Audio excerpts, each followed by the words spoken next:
Dear cyclist friend, I know that cycling knee pain is a hell of a nightmare. So here's the 4 ways to prevent or eliminate cycling knee pain. First, you need to progress your training volume wisely. Second, you need to plan your rest and recovery as well as your training session. Then you need to make sure that your cadence is around 90 RPM. And finally, you need to make sure that your bike fit is set up properly, because if not, you won't be able to progress in cycling. Let's go!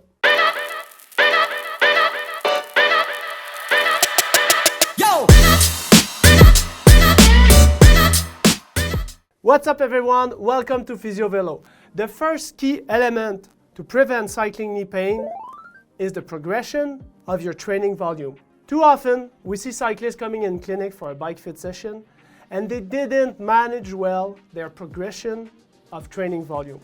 So make sure that you plan your training volume wisely, and to be very smart, why not take a coach? This person will be able to progress your training volume, your specific intensity on the bike according to your experience and your personal needs. So take a coach. The second key element to prevent cycling knee pain is to plan your rest and recovery. This seems pretty easy, but planning your rest and recovery will allow your body to recover and get better. Your body needs rest in order to improve. I see too often cyclists coming in clinic, as I said before, they didn't manage their volume progression, their training volume progression wisely, but they also usually forget to plan their rest and recovery. So make sure that this rest and recovery is included in your training program. You cannot go all out every day. You won't progress, you will just feel tired, and you won't be able to push more watts on your bike. Number 3, you need your cadence to be around 90 RPM. I'm talking about your average cadence on the bike. It's normal to go at a lower cadence if you have face wind, if you go uphill. But make sure that your average cadence when you go out on a bike ride, or if you go Zwift session in your basement, is around 90 RPM.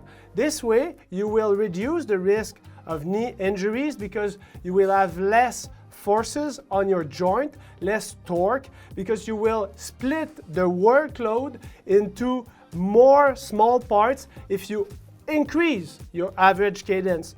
So I don't want to see you going at 60 RPM because you're such a strong cyclist.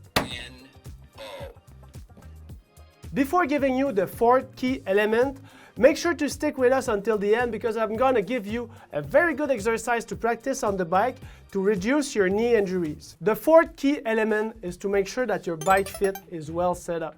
Yes, I have a bike fit clinic, but I think that biomechanically talking, you need to have a very good bike fit in order to be able to put more training volume, in order to put more specific intensity on the bike. If you want to work on your biomechanic, it's not like running. You cannot improve by doing more running. If your saddle is too high, your saddle will always be too high, even though you put 100 miles on them, okay? So make sure that your bike fit is set up correctly, that you go to a professional bike fitter in order to be able to progress in your cycling journey.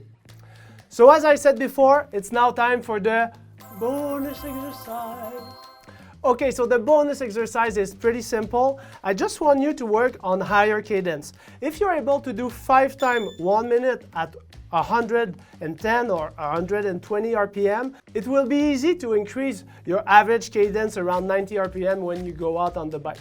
Because if you work at higher cadence, your body, your leg, your cardiovascular system will learn how to tolerate this higher cadence, and it will be easier for you to keep an average cadence around 90 RPM. Well, yes.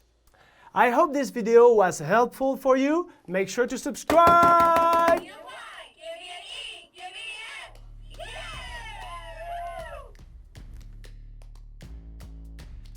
Bonus exercise. Okay.